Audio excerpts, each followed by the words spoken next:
We're starting a new series today featuring this beast right here, and I want your help coming up with a name for it. The series, not the light. The light already has a name. It's the 300D Mark II. Let's get undone.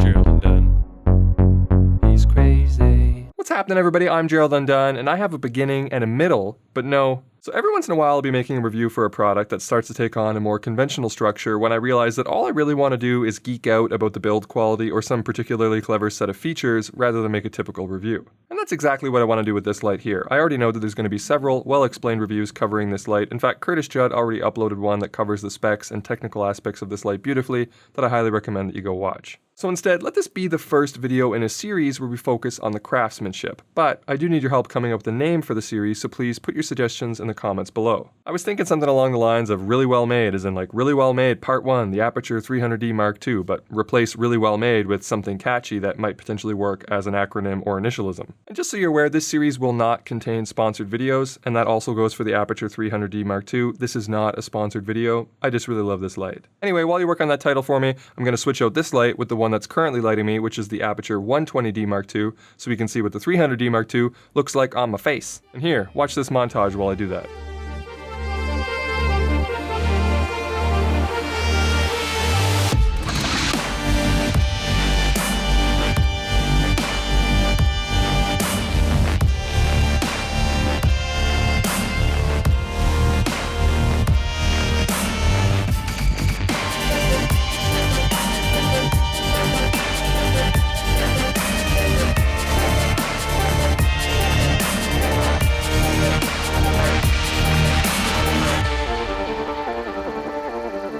Okay, so here's what it looks like. I've got it in the exact same position that the 120D Mark II was, which is about 1.5 meters or 5 feet away. Same modifier, the light dome 2, and I've adjusted the power settings to match the output from the previous light in lux. Can you spot much of a difference in the side-by-side comparison? I feel like the 300D Mark II can accomplish the same look as the 120D Mark II and produces an equally nice and accurate light, but with a much higher power ceiling if you need it. Now I did measure a slight change in temperature between the two lights, with the 300D being about 300 to 400 Kelvin warmer than the 120D Mark II.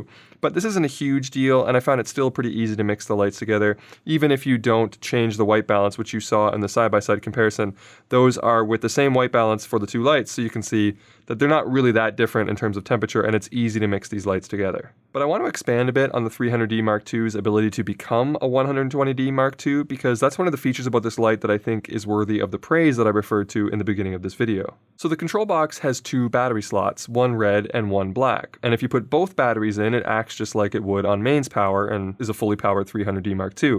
But if you only put one battery in and you put it in the black V-mount slot, nothing happens. But if you put one battery in the red V-mount slot, it still turns on the light, but at half the power, basically creating a 120D Mark II. This adds so much flexibility to this light and makes it much easier to calculate your runtimes when you're pairing it with an actual 120D Mark II, because you can have similar battery life expectations if you only run one battery on the 300 and one battery on the 120D. Plus, it makes it for a leaner build and load if you're only going to be using the 300D up to the 120D's capabilities. You don't have to strap two batteries on and drain both of them if you're not going to be needing that extra 50% power that you would get out of the 300D. And so I measured the different output combinations just to make sure you actually were getting a 120D Mark II, and you are. If you do the 120D Mark II at the 1.5 meters or 5 feet away, with no light dome but just the reflector that came with it on, you get about 2800 lux. And if you do the 300D Mark II with a single battery at 100% power at the same distance, I got 2795 lux, so it's pretty much exactly the same, which is also very similar to putting both batteries in the 300D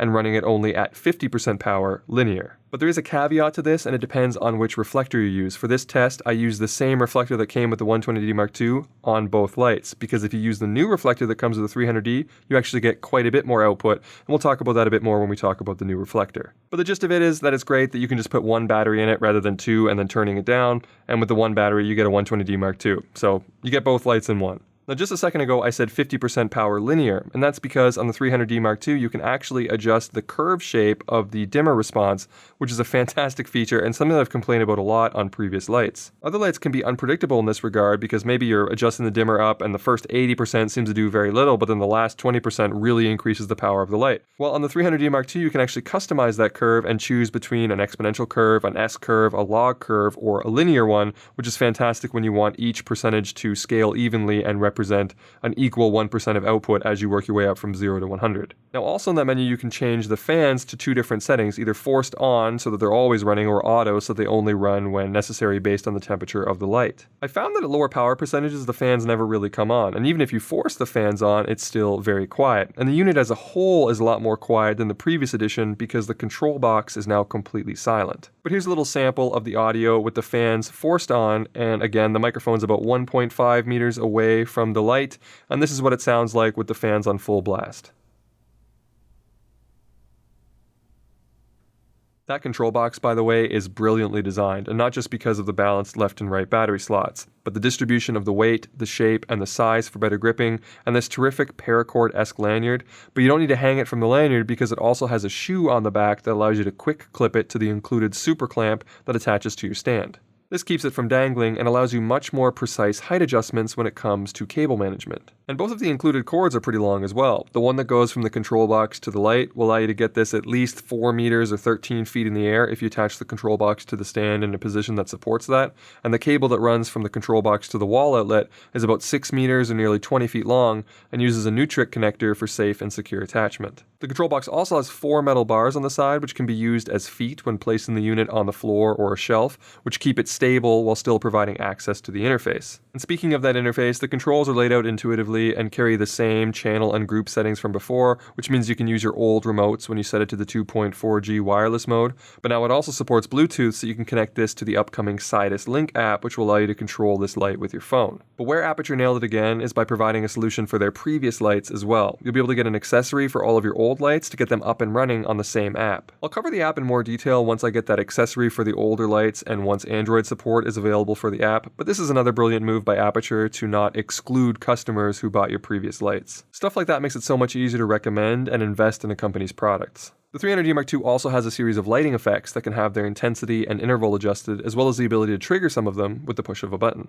Overall, this is easily the best control box I've ever seen for a light, and it's definitely deserving of praise. Moving on to the light itself, it's a thing of beauty. The prominent red accents and the immaculate honeycomb grille punched from a solid aluminum chassis and the perfectly rounded edges near the rear handle make this the best looking light in Aputure's lineup. The yoke is much stronger with an easy to use brake that has no issues supporting the light dome too, and the Bowens mount release lever has a smooth action and a satisfying click. As I was saying earlier, the light comes with a reflector, which will actually improve your output more than the previous editions due to a new incremental grid design that is very pleasing to the eyes and captivating to look at, and teetering on an optical illusion. And it's a lot more rugged than some of the competitors' foil reflectors that tend to crumble under any side pressure. Now if you remember a moment ago, I said that both the 120D Mark II and the 300D Mark II with just a single battery got to about 2800 lux when using the 120D Mark II's reflector. But if you switch that reflector out to the new 300D Mark II's reflector, that power pretty much doubles up to about 5500 lux on either light. And that improvement is even more dramatic when you put the second battery in the 300D Mark II and push this light to its full potential. This new reflector design actually has a rather impressive impact on the total output. And that reflector, as well as the other components, comes safely packaged in a carrying case that's not only pleasing to look at and touch thanks to high quality fabrics and great color coordination,